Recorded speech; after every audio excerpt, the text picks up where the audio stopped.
Hello student, good evening बेटा। सुनो ध्यान से। तो पिछले लेक्चर में क्लास 12 है ना, कोऑर्डिनेशन कंपाउंड पढ़ा रहे थे। और कोऑर्डिनेशन कंपाउंड में हम लोगों ने क्या मतलब केवल हमने आपको क्रिस्टल फील्ड थ्योरी के बारे में बताया था। क्या होती है क्रिस्टल फील्ड थ्योरी? ये आपके इलेक्ट्रोस्टैटिक इंटरेक्शन के बेस पे काम करती है। दो तरीके की स्प्लिटिंग होती थी, ऑक्टाइडल और टेट्राइडल। ऑक्टाइडल स्प्लिटिंग क्या होती थी, टेट्राइडल स्प्लिटिंग क्या होती थी, किसकी क्या क्रिस्टल फील्ड स्प्लिटिंग एनर्जी होती थी, ये सारी बातें मैंने आज आप बता दी थी। मैंने आपसे कहा था कि आज के लेक्चर में हम आपको पढ़ाएंगे कि कैसे वो पेयरिंग होती थी। आपको याद होगा थोड़ा बहुत कि मैं आपको जब हाइब्रिडाइजेशन के केस बताता था तो कुछ ऐसा होता था, जैसे ये आपका 1 2 3 4 ये 5 हैं। तो मैं आपसे कहता था कि अगर स्ट्रॉन्ग लिगैंड है तो स्ट्रॉन्ग लिगैंड के केस में क्या हो जाती थी, लास्ट की 2 ऑर्बिटल क्या कर लेती थी, पेयरिंग कर लेती थी। ऐसा क्यों होता था? ठीक है, ऐसा क्यों होता है मैंने आपसे कहा था कि मैं आपको बताऊंगा क्रिस्टल फील्ड थ्योरी में। तो क्रिस्टल फील्ड थ्योरी में बताने जा रहे हैं कि ऐसा क्यों होता है। ध्यान से सुनना, बहुत ध्यान सुनना, आज का टॉपिक बहुत अच्छा है। ये जो कोऑर्डिनेशन कंपाउंड होते हैं, ये कलरिंग फिनोमेना क्यों शो करते हैं, ये सारी बातें क्रिस्टल फील्ड थ्योरी से ही निकल के आई हैं। देखिए, मैंने आपको ऑक्टाहेड्रल स्प्लिटिंग के बारे में बताया था। और मैंने आपको क्या बताया था ऑक्टाहेड्रल स्प्लिटिंग में कि sir this is D subshell, ये आपकी डी सबसेल है। ये पहले आपकी जाती है हाइपोथेटिकल एनर्जी लेवल पे, याद होगा आपको किस पे जाती है, हाइपोथेटिकल एनर्जी लेवल पे। फिर इसके बाद ये होता था कौन सा सेंटर, बेरी सेंटर। ये सारे शब्द वही बच्चे समझ पा रहे होंगे जिनने पिछला लेक्चर देखा होगा। फिर स्प्लिटिंग होती थी तो ये लास्ट की 2 ऑर्बिटल कहाँ चली जाती थी, ऊपर चली जाती थी। इनका नाम क्या था, ईजी। और 3 कहाँ आ जाती थी, नीचे। इनका नाम क्या था, T2G। ये जो 2 ऊपर गई थी वो कौन सी थी, dx² डैश बाई स्क्वायर और dz²। ये कौन सी थी, dx बाई d/z और dz(x). और बीच के एनर्जी गैप को क्या बोलते थे, this energy gap is known as the crystal field splitting energy written as delta O, because this splitting in octahedral complex. कोई दिक्कत नहीं ना? ठीक, चलो। मैंने माना ध्यान सुनना कि किसी का बहुत कंजस्टेड स्पेस हो जाएगा। देखना एक सेकेंड,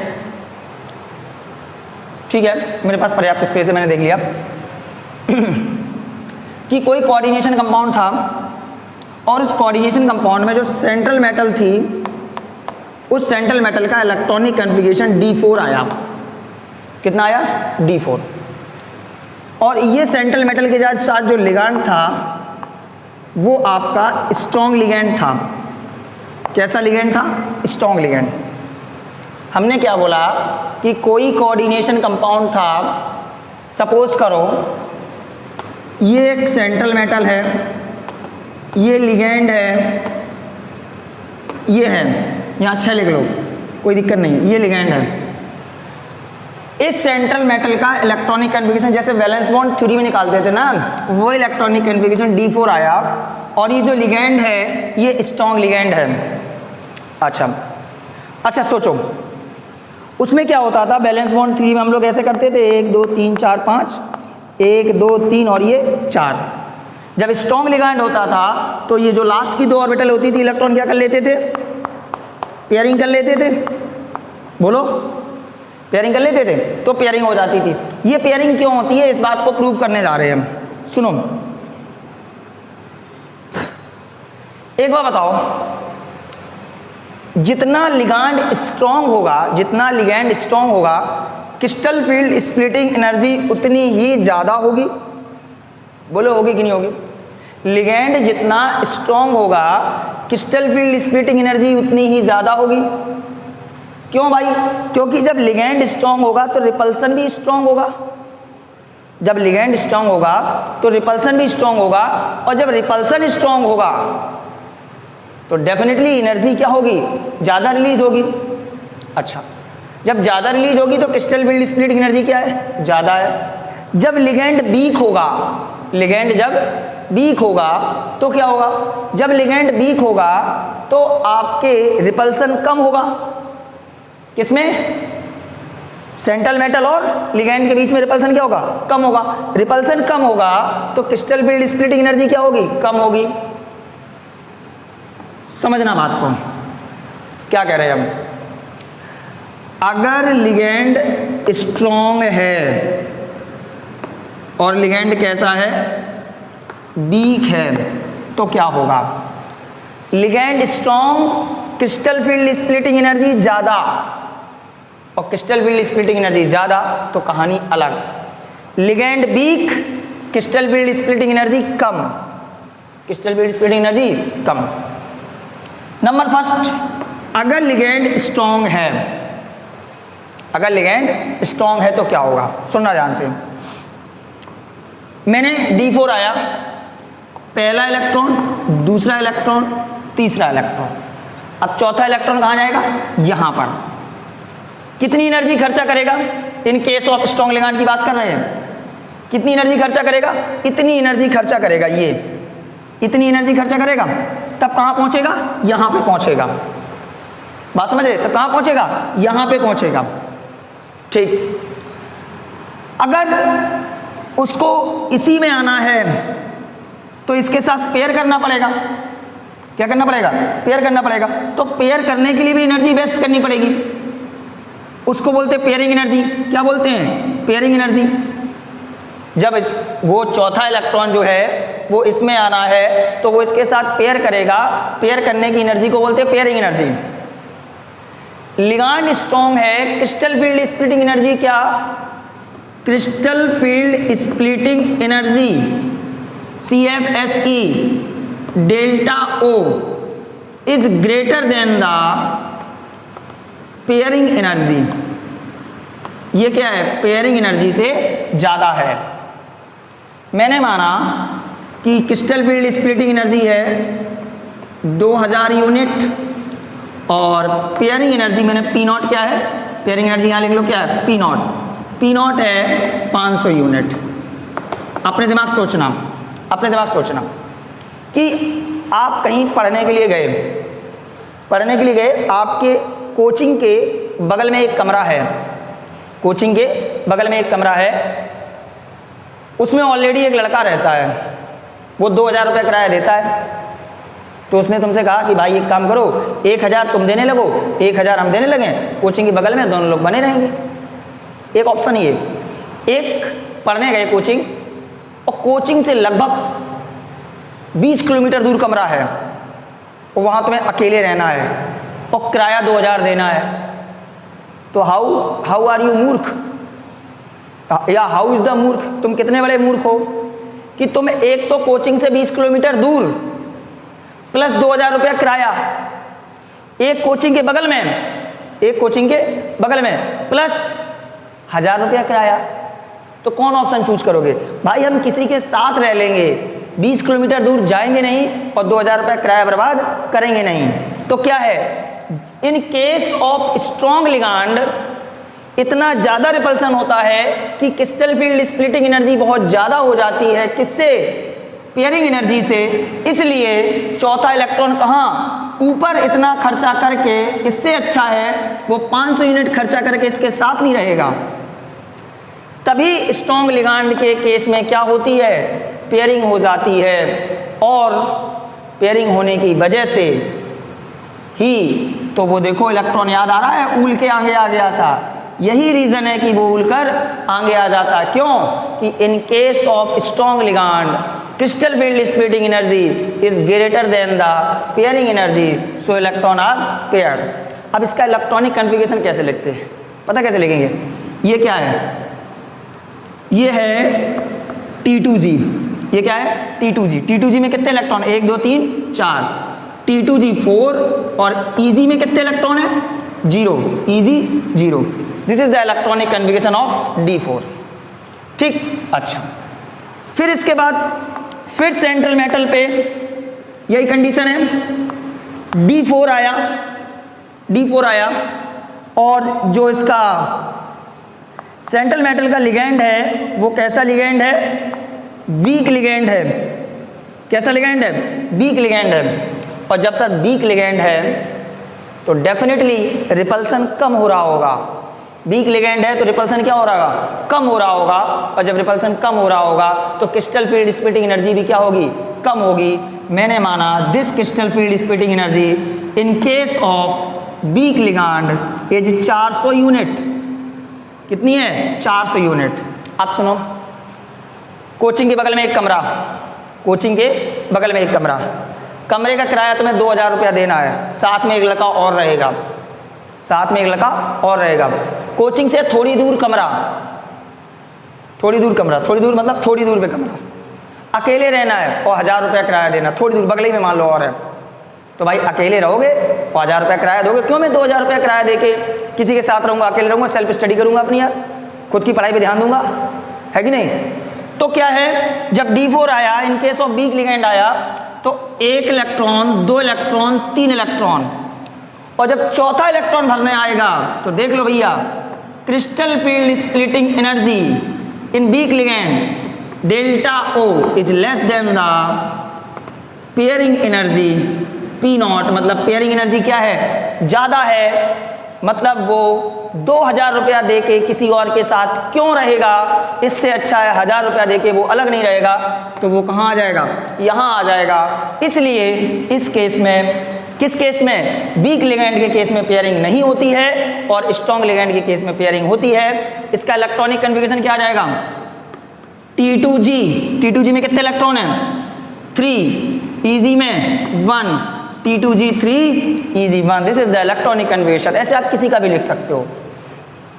तो मैंने आपको बता दिया कि जो वैलेंस बॉन्ड थ्योरी में, किस थ्योरी में, वैलेंस बॉन्ड थ्योरी में क्या होता था, वैलेंस बॉन्ड थ्योरी में होता थी पेयरिंग। किस केस में, स्ट्रॉन्ग लिगेंड केस में। क्यों पेयरिंग होती थी, आज पता चल गया कि crystal field splitting energy is greater than the pairing energy, इसलिए पेयरिंग होती थी। और crystal field splitting energy is less than the pairing energy, तो वीक लिगेंड केस में पेयरिंग नहीं होती थी।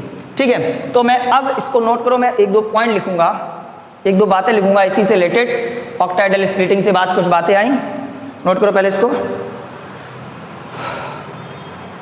बहुत बढ़िया, वेरी गुड।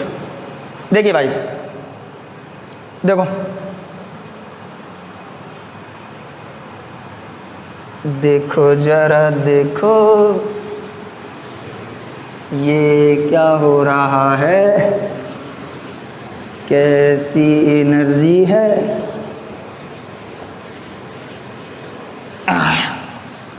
देखो, इस ऑक्टाहेड्रल स्प्लिटिंग के बाद मुझे एक ज्ञान मिल गया, दैट्स कॉल्ड स्पेक्ट्रोकेमिकल सीरीज। भाई कैसे, मैंने सभी लिगेंडों के केस में क्रिस्टल फील्ड स्प्लिटिंग एनर्जी को कैलकुलेट किया, किसी में कम आया किसी में ज़्यादा आया, तो फिर इससे लिगेंड की मुझे क्या पता चल गई, स्ट्रेंथ पता चल गई। तो क्या है, ligands are arranged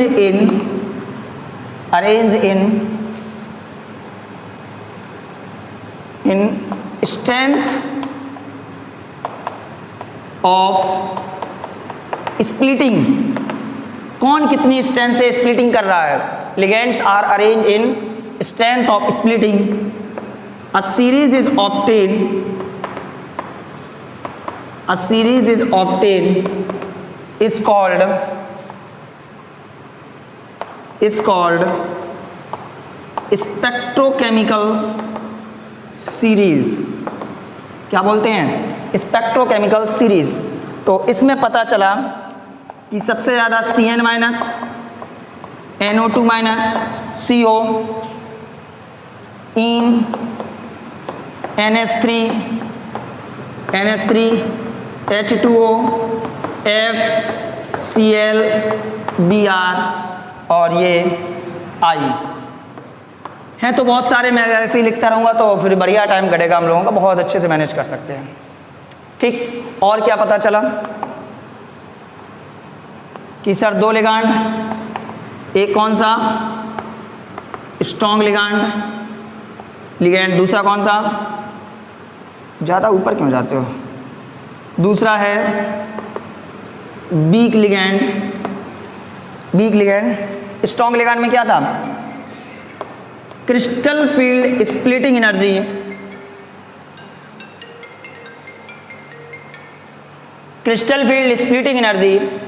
is greater than the pairing energy. Crystal field splitting energy is greater than the pairing energy. So pairing occurs. Pairing होती है, किसकी होती है, लास्ट की 2 ऑर्बिटल्स की। अच्छा, लास्ट की 2 ऑर्बिटल याद आ रहा है, मैंने एक वो बताया था, गाना पूछा था, सीला कौन है, हु सीला मतलब स्ट्रॉन्ग लिगांड कैसे थे, इनर थे और लो स्पिन के थे। Strong ligand crystal field splitting energy greater than the pairing energy. So pairing होती है, जो इलेक्ट्रॉन होते हैं वो अंदर वाली ऑर्बिटल में आ जाते हैं। किस में आ जाते हैं, अंदर वाली ऑर्बिटल में आ जाते हैं, इसलिए इनको क्या कहते हैं, इनर ऑर्बिटल कॉम्प्लेक्स। और इजिली घूम के आ गए ना, इजिली घूम के आ गए, लो spin complex. Weak field ligand crystal field splitting energy is less than the pairing energy. So pairing not occurs, pairing नहीं होती है। हु वीक फील्ड है तो हाई स्पिन है तो आउटर, ऊपर चले गए थे, कैसा ये आउटर ऑर्बिटल कॉम्प्लेक्स और हाई स्पिन कॉम्प्लेक्स। कैसा है, हाई स्पिन कॉम्प्लेक्स। तो this is the spectrochemical series. Pairing क्यों होती है, ऑक्टाइडल स्प्लिटिंग होती है तब क्या होता है, टेट्राइडल स्प्लिटिंग होती है तब क्या होता है, ये सारी बातें हो गई जो कि क्रिस्टल फील्ड थ्योरी से रिलेटेड थी। अब दूसरी चीज है क्रिस्टल फील्ड थ्योरी से रिलेटेड है कलर ऑफ। देखिए अब देखेंगे कि कोऑर्डिनेशन कंपाउंड कलर क्यों शो करते हैं। ठीक है, नोट हो गया ये आपका। अच्छा चलो,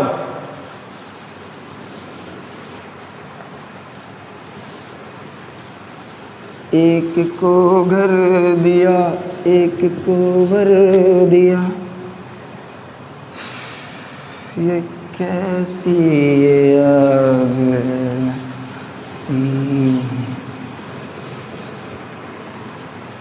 चलिए अगला टॉपिक है क्रिस्टल फील्ड थ्योरी से related he, colour of coordination compound. Coordination compound का कलर। सबसे पहले this phenomena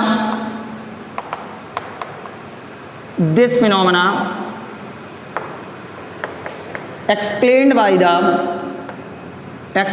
the CFT।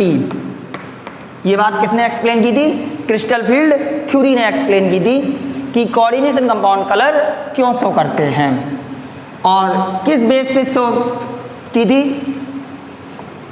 On the basis of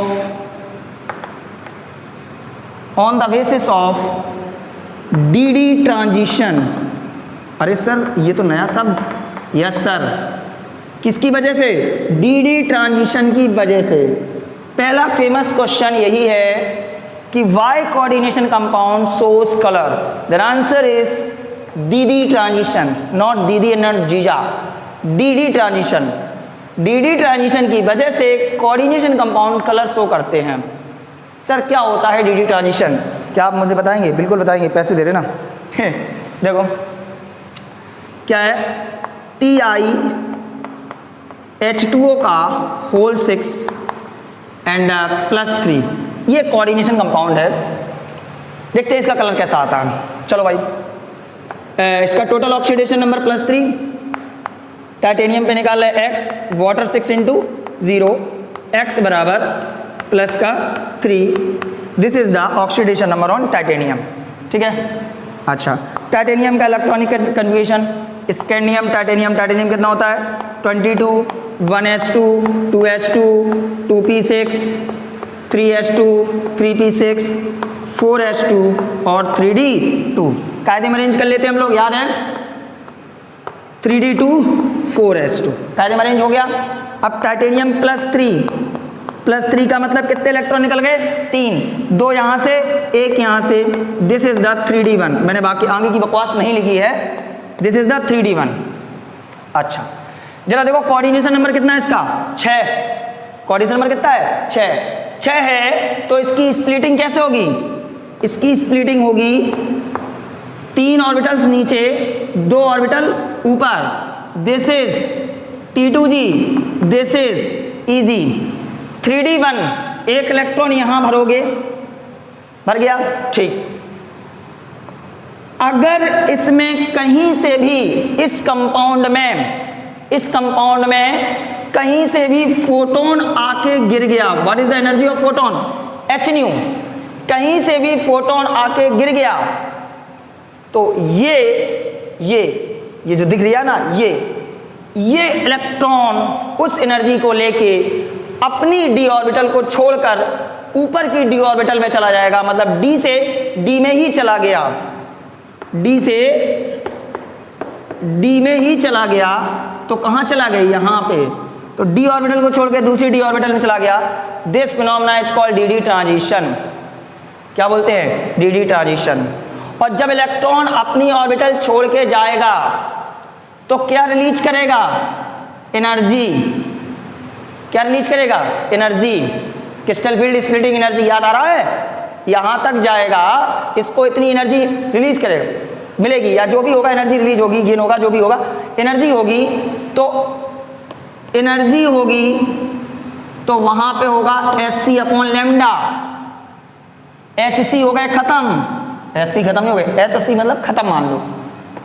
E is the उल्टा ऑफ लैम्डा, जहां पर वेवलेंथ होती है वहां पे वेव्स होता है, क्या होता है वेव्स होता है, इसलिए इसमें क्या आ जाएगा कलर आ जाएगा। क्यों, dd ट्रांजिशन की वजह से जाएगा, एनर्जी का एमिशन करेगा या गेन करेगा, जो भी करेगा उसमें एनर्जी की बात होगी, और जब एनर्जी की बात होगी तो उसमें वेवलेंथ होगी, गेन करेगा, जो भी करेगा वो आगे का टॉपिक में बताऊंगा, ये मत सोचना मुझे आता नहीं है, ठीक है, अभी मैं समझा नहीं पा रहा हूँ, या तो पढ़ के नहीं ऐसा फील करो आप, मतलब वेवलेंथ होगी, और जैसा उसमें वेवलेंथ होगी तो डेफिनेटली उसमें विब्ज्योर होगा, तो विब्ज्योर होगा तो डेफिनेटली वो क्या शो करेगा कलर शो करेगा। यही रीज़न है कि dd ट्रांजिशन की वजह से कोऑर्डिनेशन कंपाउंड आपके क्या शो करते हैं कलर शो करते हैं। और colouring phenomena of coordination compound is correctly explain by the crystal field theory and what is the dd transition in front of you. Sir कुछ नया बताओ, अच्छा नहीं लग रहा। हाँ बता रहे, इसको नोट मारो जरा।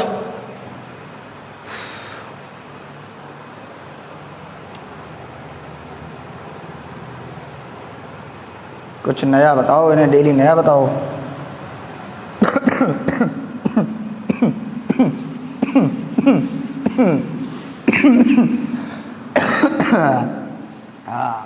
बहुत कोशिश किया लेकिन खांसी नहीं रुका। अच्छा भैया अभी तक किसी कोई दिक्कत है? देखो बेटा पहला लेक्चर जो क्रिस्टल फील्ड थ्योरी का था, जिस बच्चे ने नहीं देखा उसमें थोड़ी डिस्टरबेंस भी हो गई थी, टाइमिंग की डिस्टरबेंस, जो टाइम शेड्यूल था उस टाइम शेड्यूल पे नहीं हो पाया था ड्यू टू सम रीज़न, क्योंकि ये नेट से रिलेटेड चीज़ें हैं, कोई मेरे घर पे नहीं है ना कोई सिस्टम है, एक मतलब ऊपर वाले के हाथ में नहीं कह सकते, तो नेटवर्क के हाथ में है, तो उसी हिसाब से काम हो पाता है। इसलिए आप टाइम निकाल के उसको देख लो जिन बच्चों ने नहीं देखा है। जब आप वो वीडियो देखोगे तो मैं इतनी बड़ी बड़ी बातें कर रहा हूँ ना, स्प्लिटिंग घटाया कि ये सब समझ में आ जाएगा, ठीक है। चलो अच्छा सर आपने कहा कि TiH2O का होल 6 + 3 ये कलर शो कर रहा है, बिल्कुल सही बात है, कलर शो कर रहा है भाई, इसमें dd ट्रांजिशन हो रहा है, कलर शो कर रहा है। अच्छा सर मैंने इसको गर्म कर दिया, अब क्या होगा? बहुत बड़ी बात कर दिया आपने। मैंने इसको गर्म कर दिया। जब मैंने इसको गर्म कर दिया तो इसके सारे के सारे पानी वेपराइज हो गए। मतलब कौन निकल गया? इसके लिगेंड निकल गए। लिगेंड क्या हो गए? निकल गए। ये रिमूव हो गए, वेपराइज हो गए, जो भी हो गए तुम समझो। और जब लिगेंड निकल गए तो स्प्लिटिंग कौन करेगा? रिपल्सन तो लिगेंड ही कर रहे थे। ये जो ऐसे हो जाता था कटक कटक, 2 ऊपर और 3 नीचे, जब लिगेंड नहीं है तो ये स्प्लिटिंग कौन करेगा? और जब स्प्लिटिंग नहीं होगी तो ये एनर्जी कहाँ से आएगी?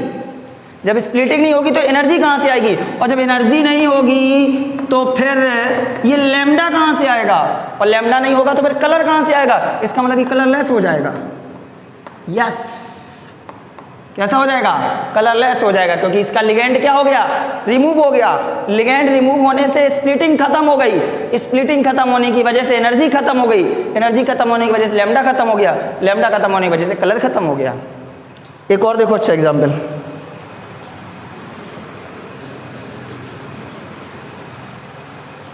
इसका नाम तो सुने हो, CuSO4.5H2O। अरे बहुत फेमस नाम है, ब्लू विट्रॉल। ये भी एक कोऑर्डिनेशन कंपाउंड बनाता है। और एक बार पूछा गया है कि ब्लू विट्रॉल में कितने पानी के मॉलिक्यूल काम करते हैं एज ए लिगैंड? तो कितने करते हैं? 4। चलिए, इस ब्लू विट्रॉल का कलर ब्लू होता है। क्यों होता है? ये लिगैंड है। जब ये लिगैंड है तो ये स्प्लिटिंग करेगा। स्प्लिटिंग करेगा, डी सबसेल टूट जाएगी। डी सबसेल टूटेगी तो क्रिस्टल फील्ड स्प्लिटिंग एनर्जी होगी। क्रिस्टल फील्ड स्प्लिटिंग एनर्जी होगी तो वेवलेंथ होगी। वेवलेंथ होगी तो कलर होगा। बट अगर मैं इसको गर्म कर दूं तो केवल क्या बचेगा? CuSO4 + 5H2O निकल गए। और जब 5H2O निकल गए तो लिगैंड बचा नहीं। लिगैंड बचा नहीं तो स्प्लिटिंग होगी नहीं। स्प्लिटिंग होगी नहीं तो एनर्जी नहीं होगी। एनर्जी नहीं होगी तो लैम्डा नहीं होगा। तो ये CuSO4 कैसा हो गया? कलरलेस। कैसा हो गया? कलरलेस। कुछ ऐसी कहानियां हैं। मतलब कुल मिलाकर अगर हम बात करें तो कलर कोऑर्डिनेशन कंपाउंड शो करता है। ये बात डिपेंड करती है लिगैंड पे। लिगैंड कैसा है? लिगैंड ज़्यादा स्ट्रॉन्ग है, समझना। लिगैंड मोर स्ट्रॉन्ग लिगैंड, अपने दिमाग से सोचना। More strong ligand. लिगैंड कैसा है? मोर स्ट्रॉन्ग लिगैंड है। लिगैंड की स्ट्रेंथ ज़्यादा, क्रिस्टल फील्ड स्प्लिटिंग एनर्जी ज़्यादा। बोलो, जितना ज़्यादा लिगैंड स्ट्रॉन्ग उतनी ज़्यादा रिपल्सन, उतनी ज़्यादा क्रिस्टल फील्ड स्प्लिटिंग एनर्जी, उतनी क्रिस्टल फील्ड स्प्लिटिंग एनर्जी। जितनी एनर्जी ज़्यादा उतना ही कम लैम्डा। और पता है तुम्हें, इधर जाने पर लैम्डा बढ़ता है। मतलब जब लैम्डा कम होगा तो कलर कहीं इस रीजन में आएगा, और जब लैम्डा ज़्यादा होगा तो कलर कहीं इस रीजन में आएगा। मतलब जब वीक लिगैंड तो एनर्जी कम, लैम्डा ज़्यादा तो कलर येलो, ऑरेंज, रेड। और लैम्डा कम, लिगैंड स्ट्रॉन्ग, एनर्जी ज़्यादा, लैम्डा कम, कलर वायलेट, इंडिगो, ब्लू। समझे? तो कलर किस पे डिपेंड करता है? लिगैंड पे डिपेंड करता है। एक छोटी सी बात और बताऊंगा मैं, चेंजिंग ऑफ लिगैंड। अगर लिगैंड चेंज कर दी जाए, effect of changing of ligand in coordination compound. किसी कोऑर्डिनेशन कंपाउंड में अगर सर लिगैंड चेंज कर दिए जाएं तो उसके कलर पे क्या इफेक्ट पड़ेगा? This is not is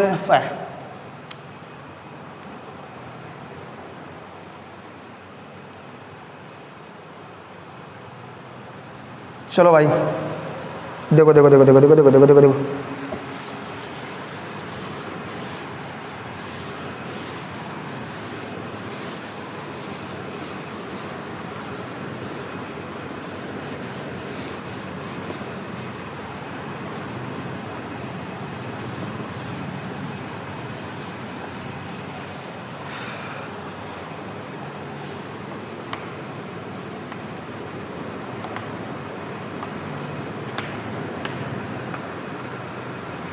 changing of ligand समझो।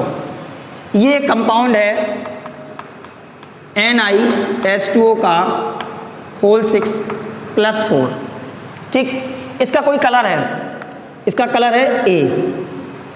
मैंने इसमें से 2 पानी के मॉलिक्यूल निकाल के एक ईन जोड़ दिया, कंपाउंड बन गया NiH2O का होल 4 ईन प्लस 4।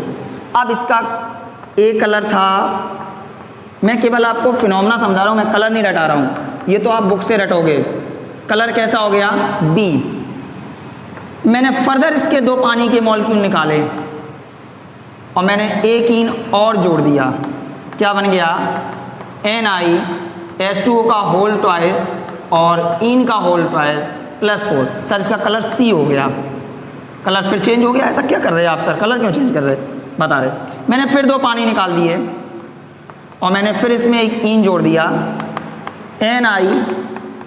NiEN का होल थ्राइस और प्लस 4, डी कलर हो गया। सर ऐसा क्यों हो रहा है, कलर क्यों चेंज हो रहा है? अच्छा एक बार बताओ, जब मैं लिगैंड चेंज कर रहा हूं, लिगैंड जब मैं चेंज कर रहा हूं तो पक्की बात है H2O और ईन की स्ट्रेंथ में डिफरेंस होगा। H2O की स्ट्रेंथ कुछ और है, स्पेक्ट्रोकेमिकल सीरीज में देखो H2O की स्ट्रेंथ कुछ और है, ईन की स्ट्रेंथ कुछ और है।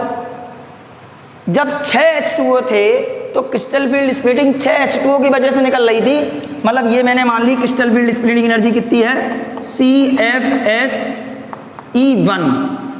मैंने 2 पानी निकाल दिए, एक ईन जोड़ दिया, लिगैंड चेंज हो गए। लिगैंड चेंज हो गए तो उनका रिपल्सन भी चेंज हो जाएगा, मतलब क्रिस्टल फील्ड स्प्लिटिंग एनर्जी भी चेंज हो जाएगी। क्रिस्टल फील्ड स्प्लिटिंग एनर्जी कितनी हो गई, 2। और जब सब crystal field splitting energy change हो जाएगी तो डेफिनेटली क्या चेंज हो जाएगा, वेवलेंथ चेंज हो जाएगी। और जब वेवलेंथ चेंज हो जाएगी तो क्या चेंज हो जाएगा, कलर चेंज हो जाएगा।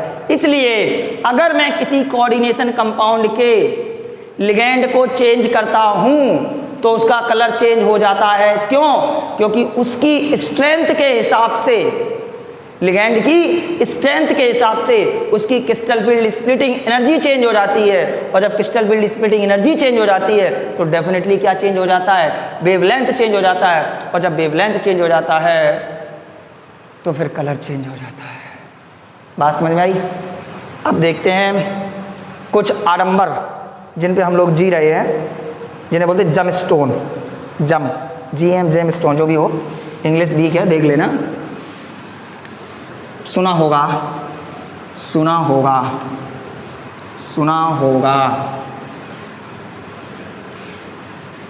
बस ओवर होने वाला है, 1 मिनट वेट करो।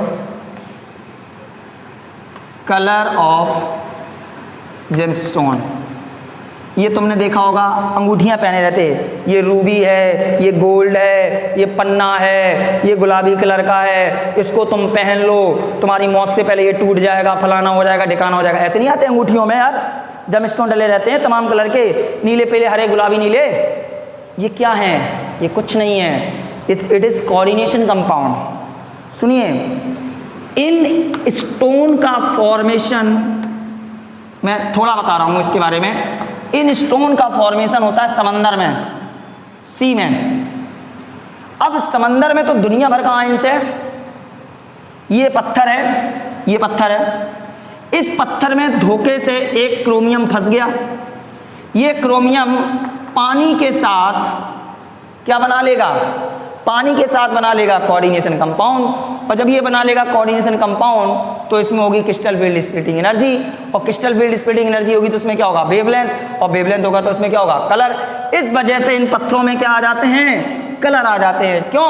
क्योंकि जो ये पत्थर समंदर में मिलते हैं ये मेटलों के साथ कोऑर्डिनेशन कंपाउंड बना लेते हैं, और कोऑर्डिनेशन कंपाउंड बनाने की वजह से उसमें किसका फिनोमेना आ जाता है, कलर्ड का फिनोमेना आ जाता है। बाकी ये बायोडम्बर है, जैसे अनदर पत्थर है वैसे ये पत्थर है, बस इनकी कीमत 1 लाख होती है तो उनकी कीमत 1 रुपया किलो भी नहीं होती है। ठीक है, तो कुल मिला के क्रिस्टल फील्ड थ्योरी क्या थी, पेयरिंग क्यों होती थी, कोऑर्डिनेशन कंपाउंड कलर क्यों शो करते थे, ये सारी बातें हो गई। इसमें भी कुछ कमियां थी, उन कमियों को दूर करने के लिए आई मॉलिक्यूलर ऑर्बिटल थ्योरी, लेकिन आपके सिलेबस में बहुत दूर दूर तक नहीं है। आप ग्रेजुएशन वगैरह करोगे तब जाके मिलेगी ना, IIT नीट वगैरह कहीं नहीं है। तो मॉलिक्यूलर थ्योरी, लेकिन आपने केमिकल बॉन्डिंग में पढ़ी है, वो मॉलिक्यूल के लिए, मैं कोऑर्डिनेशन कंपाउंड की बात कर रहा हूँ। तो मॉलिक्यूलर थ्योरी पढ़ानी नहीं है। इसके बाद आती है आइसोमरेज, इसका अगला फिनोमेना है, बहुत अच्छा फिनोमेना है। आइसोमरेज देखेंगे, बहुत इंपॉर्टेंट आर्टिकल है, 100% एक क्वेश्चन आता है किसी न किसी एग्जाम में, लेकिन वो नेक्स्ट लेक्चर में। आज के लिए इतना ही काफ़ी है। अगर अभी भी आपको कोई दिक्कत है क्रिस्टल फील्ड थ्योरी, अभी बताओ, मैं दूर कर दूँ। आज बता दो, रात तक में बता दो, अगली सुबह तक में बता दो, जब बता दो मैं दूर कर दूंगा। ठीक है, okay, thank you, good night.